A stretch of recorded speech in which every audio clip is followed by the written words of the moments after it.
Hi po Kuya Jay, sasagutin ko po itong maling akala mo at maling paniniwala mo based on Bible po tayo. So ang sabi mo, gikan daw sa Jerusalem, tama, and reach Rome. Pag abot sa Rome, unsay nahitabo, nahimo ng pagano, ngano, gikan sa Jerusalem. Unsay doctrine sa mga tao sa Jerusalem, mga Sabbath keeper.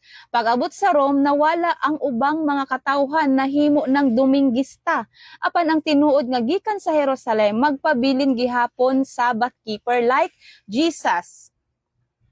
Jesus is Sabbath keeper, not Sunday keeper. Nagbigay ka ng talata, Lucas chapter 4 verse 16.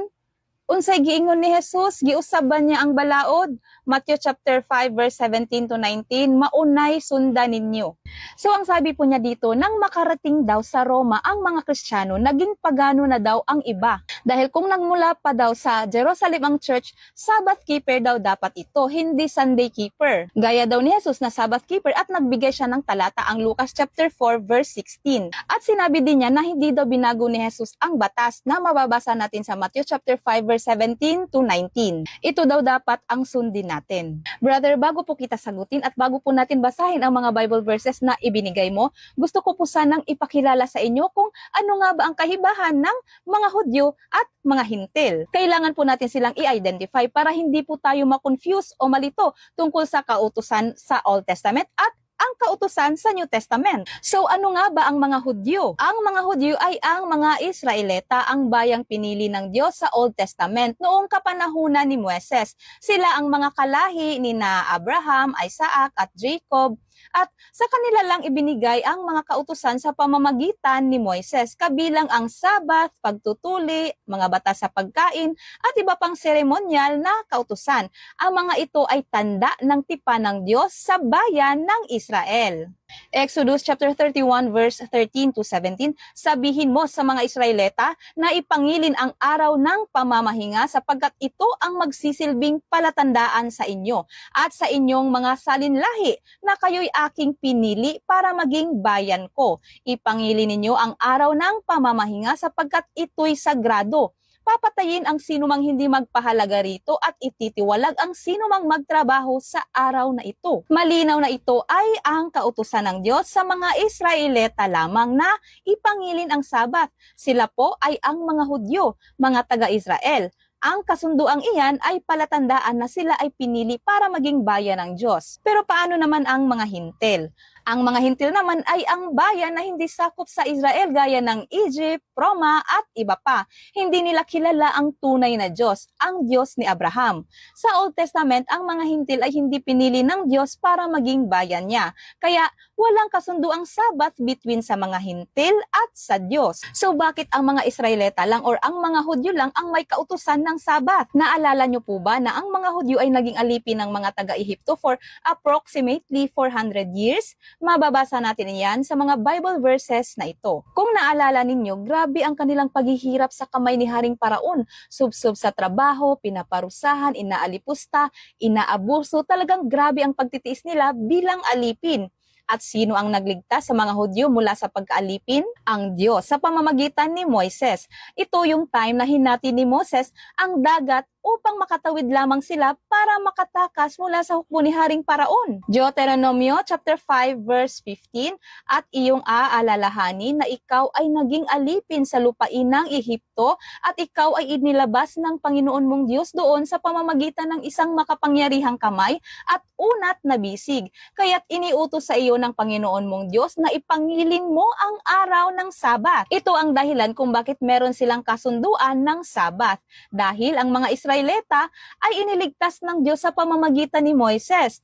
Kaya sila ay nasa ilalim ng batas ni Moises. Sa Old Testament yan. Ang Sabat ay araw ng banal na pamamahinga at pagsamba at tanda rin ng tipan ng Diyos sa mga Hudyo. Hindi po kasali sa kautusan ang mga Hintil dito. Ngayon sagutin po natin itong sinasabi mo na ang mga ibang Kristiyano sa Roma ay naging pagano na dahil hindi na sila Sabbath keeper gaya ng mga taga-Jerusalem. At inilatag mo itong Lucas chapter 4 verse 16 na nagsasabi na si Jesus ay nangili ng Sabat. Ang mga taga-Jerusalem gaya ni Jesus ay mga Hudyo po sila, kaya nasa ilalim talaga sila ng batas ni Moises. Kaya tama na nangilin talaga sila ng Sabat, pero mali po ang paniniwala mo na ang mga ibang Kristiyano sa Roma ay naging pagano dahil hindi sila Sabbath keeper. Kasi simula ng muling pagkabuhay ni Jesus, Sunday na po talaga sila nagkakatipon-tipon bilang Kristiyano. Ipapaliwanag ko. Unang-una, ang mga taga-Roma o mga Hintil, wala silang kasunduang Sabbath sa Diyos, gaya ng sa mga Hudyo.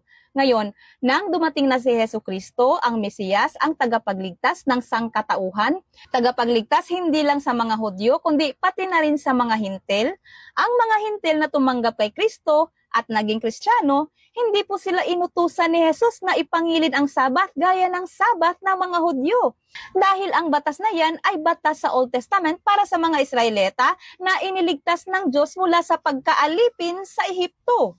At isa pa, sa pagdating ni Jesucristo, tinupad na po niya ang kautosang yan. Kaya tayong mga Kristiyano na tumanggap kay Kristo, Hudyo man o Hintil, ay nasa ilalim na ng batas ni Kristo. Wala na tayo sa ilalim ng batas ni Moises. Ito yung New Testament na sinasabi sa Jeremias chapter 31 verse 31 to 32. Sinasabi ni Yahweh, darating ang panahon na gagawa ako ng bagong tipan sa Israel at sa Huda. Ito hindi tulad ng kasunduang ginawa ko sa kanilang mga ninuno nang ilabas ko sila sa Ehipto. Bagamat para akong isang asawa sa kanila, sinira nila ang kasunduang ito. Malinaw ang sinabi dito na gagawa ang Diyos ng bagong kasunduan o bagong tipan, New Testament, na hindi katulad sa ibinigay ng Diyos noon. Dahil ang mga Hudyo ay hindi din naman natupad ang kasunduang iyon. At si Jesucristo nga ang nagtubos at nagtupad ng kasunduang iyon. Ito yung sinasabi sa Matthew chapter 5 verse 17 to 19 na ibinigay mo din at sinabi mong walang binagong kautusan si Jesucristo. Wala talaga siyang binago sa kautusan. Sa halip, tinupad pa niya ito. Basahin natin. Huwag ninyong akalaing naparito ako upang ipawalang bisa ang kautusan at ang mga propeta. Naparito ako hindi upang ipawalang bisa ang mga iyon, kundi upang tuparin. Tandaan ninyo, maglalaho ang langit at ang lupa, ngunit ni isang tuldok o kudlit man ng kautusan ay di mawawala ng bisa hanggat hindi natutupad ang lahat. Kaya't sino mang magpawalang bisa sa kaliit-liitang bahagi nito at magturo ng gayon sa mga tao ay magiging pinakamababa sa kaharian ng langit. Ngunit ang sumusunod sa kautusan at nagtuturo sa mga tao na tuparin iyon ay magiging dakila sa kaharian ng langit. Pansinin po natin ang sinabi ni Jesus na naparito siya upang tuparin. Ang alin? Sabi dito, ngunit ni isang tuldok o kudlit man ng kautusan ay di mawawala ng bisa hanggat hindi natutupad ang lahat. Ibig sabihin, merong tutupad sa lahat, sa propesiya, sa pangako, sa sakripisyo na sinasabi sa Old Testament, sa lahat.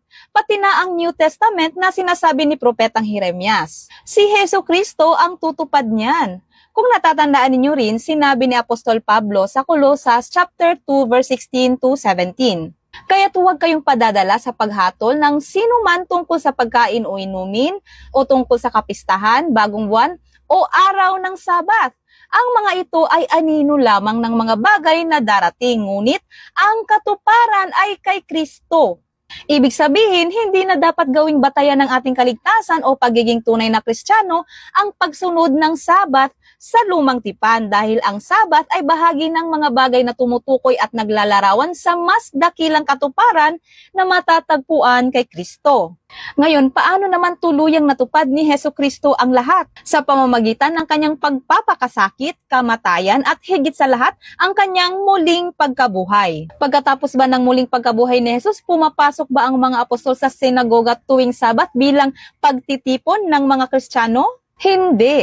Pumapasok sila sa sinagoga upang pangaralan ang mga Hudyo tungkol sa gospel, upang tanggapin si Kristo kasi wala namang tao sa loob ng sinagoga sa araw ng linggo, di ba? Kaya tuwing Sabado sila pumupunta doon para i-proclaim ang gospel. At anong araw naman ang kanilang pagtitipon-tipon at pagsamba bilang mga Kristiyano? Araw ng linggo dahil ito ay ang araw ng muling pagkabuhay ng ating Panginoong Hesukristo. Ang unang araw ng linggo kung kailan nagtagumpay si Hesukristo laban sa kamatayan. Kaya ang linggo ay hindi basta pinalit lamang ng mga Kristiyano sa Sabat. Ito ay may malalim na kahulugan dahil dito naganap ang muling pagkabuhay ni Jesus, ang sentro ng ating pananampalataya na mababasa natin sa Matthew chapter 28. So patunay na ang pagtitipon-tipon nila bilang mga Kristiyano ay nangyayari talaga sa araw ng linggo. Basahin natin sa Biblia. Mateo chapter 28 verse 8 and 9, at dali-dali nga silang umalis sa libingan na may magkahalong takot at galak,